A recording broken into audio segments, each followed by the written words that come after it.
Indianapolis woman is behind bars charged with 2 counts of neglecting her 78-year-old grandmother. The case highlights World Elder Abuse Awareness Day this weekend. Our Derek Thomas has been following the situation, and he joins us now with that story. Derek? Todd, elders who have been abused have a 300% higher risk of death when compared to those who have not been mistreated. With the stakes that high, we need to take a hard look at the issue. 41-year-old Tiffany Rice is charged with 2 counts of neglect of a dependent. She lived in an apartment at 3849 Arbor Green Way with her grandmother, 78-year-old Shirley Jarrett. According to court documents, there was a trail of mistreatment. Jarrett was malnourished, had septic shock, generalized weakness, and was critically ill with a high risk of death.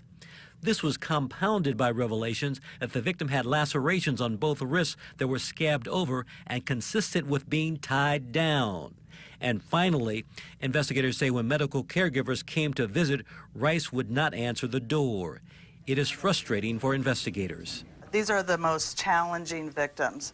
They have poor memories. They have, often they pass away before you get to trial. It's very harder to build a case in a criminal court. In this case, Jarrett has been removed from that situation and is being cared for at Kindred Transitional Care and Rehab in Greenwood.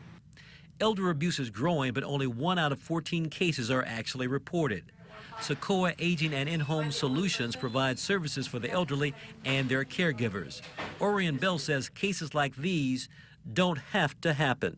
Sometimes the situation arises because the caregiver is just overwhelmed and they don't know what to do and don't know how to care for the person. And in that case, we encourage them to seek help because there are resources that a person can do to get help with the medical appointments or the care needs of the person. You don't have to do that alone. Now, if you know of a case of elder abuse, you can report it at 1-800-992-6978.